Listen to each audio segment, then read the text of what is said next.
अभी सुनने में आ रहा है कि इलेक्शन कमीशन भी बीजेपी के गोद में बैठी हुई है, क्या कहेंगे? नहीं, इस पे क्या कहेंगे, ये तो माने इलेक्शन कमीशन भी। हाँ, एक मुद्दा एक ये है कि सुप्रीम कोर्ट ने केंद्र सरकार को नोटिस दिया है कि ये जो पहले कहा जाता था कि चुनावी मुद्दा पे किसी इलेक्शन कमीशन के खिलाफ कोई मुकदमा नहीं होगा, तो अब ये नोटिस देकर जानकारी मांगा गया है कि इस पे अपना रुख साफ करे केंद्र सरकार, क्योंकि हमारा तो पार्लियामेंट्री लॉ बनाता है, तो उनसे पूछा गया। तो ये आने वाले दिन में और भी साफ हो जाएगा कौन किसके गोद में है, कौन किसके पॉकेट में है। और डेमोक्रेसी को बचाने के लिए, जमहूरियत को स्ट्रेंथन करने के लिए, इलेक्टोरल पॉलिटिक्स में ट्रांसपेरेंसी, अकाउंटेबिलिटी लाने के लिए इन सबों को भी प्रोसिक्यूशन के अंदर में लाना बहुत जरूरी है। बहुत बहुत शुक्रिया हमसे बात करने के लिए।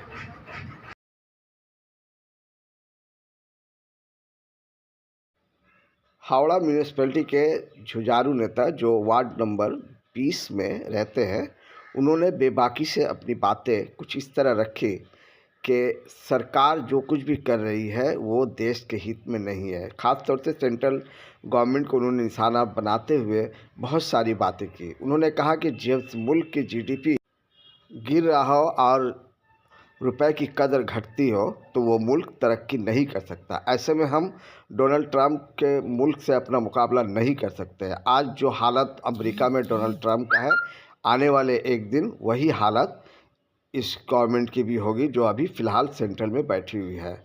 उन्होंने स्टेट गवर्नमेंट के हालात से वाकफियत कराते हुए बहुत सारी बातें कही। उन्होंने कहा कि आईपैक पर जिस तरह से ईडी ने रेड किया है वो बिल्कुल गलत था। आप यहाँ आइए कि भारत के अधिकतर लोग जिनका दिहाड़ी 100 रुपया है वो भी LIC कराते हैं, वो भी बीमा कराते हैं। और आपको बताते चले तो कि 2025 के अक्टूबर महीना में 94 लाख करोड़ रुपया शेयर बाजार में डूब गया ट्रंप के पॉलिसी पैरालिसिस के कारण।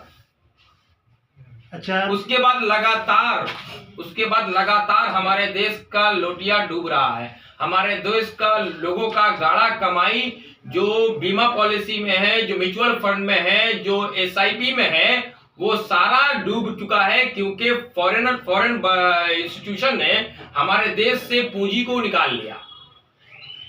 और हमारा देश का जो निफ्टी है, सेंसेक्स है, वो धड़ाम हो गया, जिसके कारण से बड़ी बड़ी दिग्गज निफ्टी 50 के कई कंपनीज जिनका 50% रुपया जो है कट चुका है। जैसे समझ लीजिए कि निफ्टी 50 के अंदर जो बड़े बड़े कंपनीज आते हैं जिनका समझ लीजिए एक शेयर का दाम 100 रुपया था, वो 50 रुपए हो गए आज। इसका जवाब तो प्रधानमंत्री को देना चाहिए। इसका आप ट्रेड डील की बात कर रहे हैं, इंडिया यूएस ट्रेड डील का, ये बताकर आप आज तक बाजार का अवस्था सुधार नहीं पाए।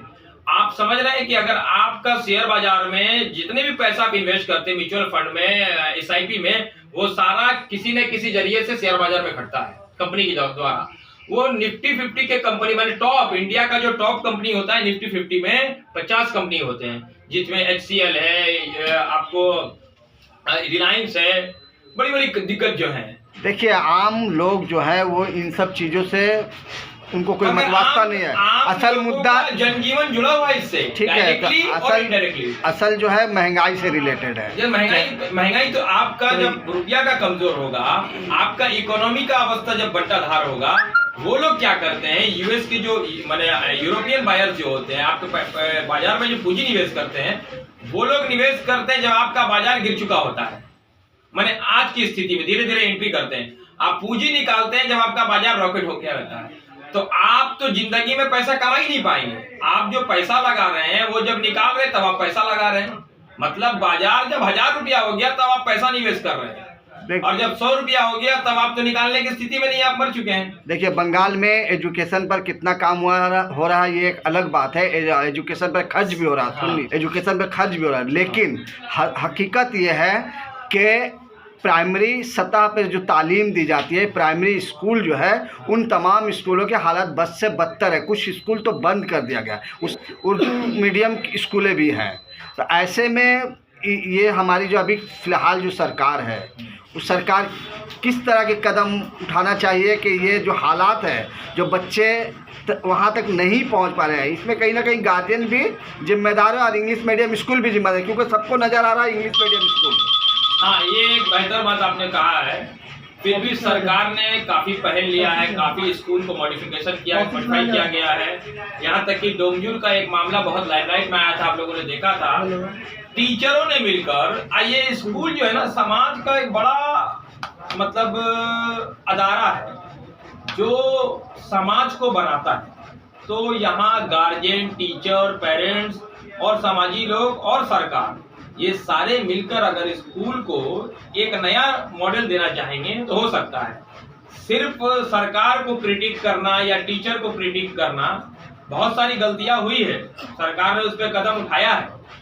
लेकिन आप देखिए, बायां बाजू की सरकार थी, उस जमाने में साक्षरता मिशन चलता था, हम लोगों को बहुत अच्छा लगा था कि बुजुर्गों को भी पढ़ने का, हमने खुद हमारे परिवार के लोग इंडिया स्पोर्ट्स क्लब में पढ़ाए थे। तो वो चीज़ बंद कर दिया गया।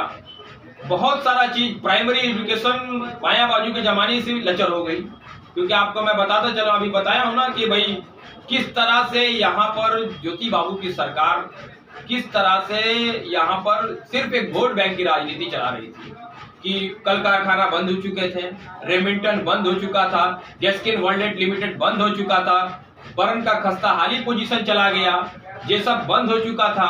मैं कितना कंपनी का आपको नाम नहीं, तो फिलहाल जो गवर्नमेंट है, वो गवर्नमेंट क्या उसको खुलवा दी है? गवर्नमेंट पूरी कोशिश कर रही है। आज गवर्नमेंट, आप देखिए सालबनी में आपको गवर्नमेंट प्रोजेक्ट लेके आई।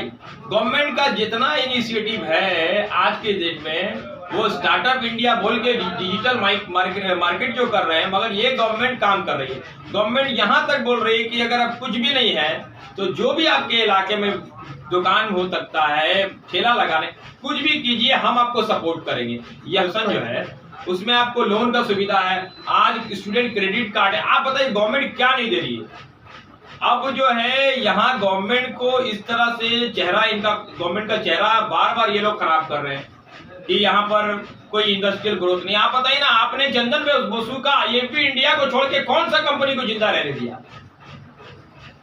मैं नाम लेकर बोल रहा हूँ, आईएपी इंडिया प्राइवेट लिमिटेड, जिसमें चंदन बसु कहीं ना कहीं शामिल है, उसके अलावा कौन सी फैक्ट्री आज बची है जिसमें लाल झंडा नहीं लगा है? आप बताइए। पीएफ का पैसा मैं आपको बता देता हूं डेटा के साथ। मैं बरननगर जूट मिल में आंदोलन किया था, बरननगर जूट मिल का पीएफ का पैसा जमा नहीं हुआ। किसके दौर में नहीं जमा हुआ? लेफ्ट फ्रंट की सरकार के जमाने में। पूछिए लेफ्ट फ्रंट के नेता से, गोविंद शारदा कौन है? जूट मिल के मालिक। लड़कों को लेके आंदोलन करते हैं तो जूट मिल के वर्कर को तो वहाँ एफआईआर हो जाता है। इमरान भाई, आपको ऐसा नहीं लगता है कि इलेक्शन आने से ठीक कुछ दिन कबल अगर ईडी रेड करती है तो कुछ लोग हो सकता है कि टीएमसी से निकल के बीजेपी में डाइवर्ट हो जाए?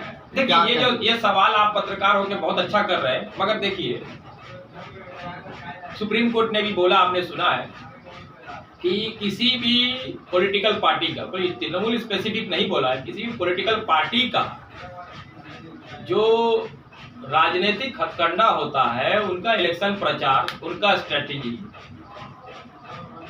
ममता बनर्जी ने जिस तरह से खुल के आके बोला है, और आप लोगों को पता है आईपैक उनके लिए काम करता है, और सिर्फ ममता बनर्जी ने कई दिग्गजों के लिए, पॉलिटिकल पार्टी के लिए आईपैक ने काम कर चुका है। कहीं पर इस तरह से चुनाव से पहले रेड नहीं हुआ है, और सीएम ने ऑफिशियली आके बोला कि हमारा स्ट्रेटेजी, हमारा कैंडिडेट लिस्ट और हाउस ट्रेडिंग तो बीजेपी के ब्लड में है। तो ये एक बड़ा आरोप लगा है इस बार। और ममता बनर्जी ने इतना ही बोला क्योंकि ममता बनर्जी एक जुझारू नेत्री हैं और काफी दिनों से एडमिनिस्ट्रेशन को चला रही हैं। उनको ये बखूबी मालूम है कि एजेंसी के बारे में क्या कितना कुछ कहा जा सकता है। लेकिन इसी मुद्दे पे जो टीवी डिबेट बीजेपी वालों ने करवाया बीजेपी के चैनलों से, मुझे लगता है कि एजेंसी का गरिमा उन्होंने ज्यादा गिराया है, मेरी अपनी समझ से। जिस तरह से रजत शर्मा वगैरह ईडी का जो ममता बनर्जी को लेके चला रहे थे चैनलों पर, मुझे लगता है कि गरिमा ईडी का जो इन्फोर्समेंट डायरेक्टरेट का जो गरिमा है, एजेंसी का जो गरिमा है, वो एजेंसी के कारण कम और चैनलों के बदनामी के, चैनलों के लचरपन के कारण ज्यादा हुआ है।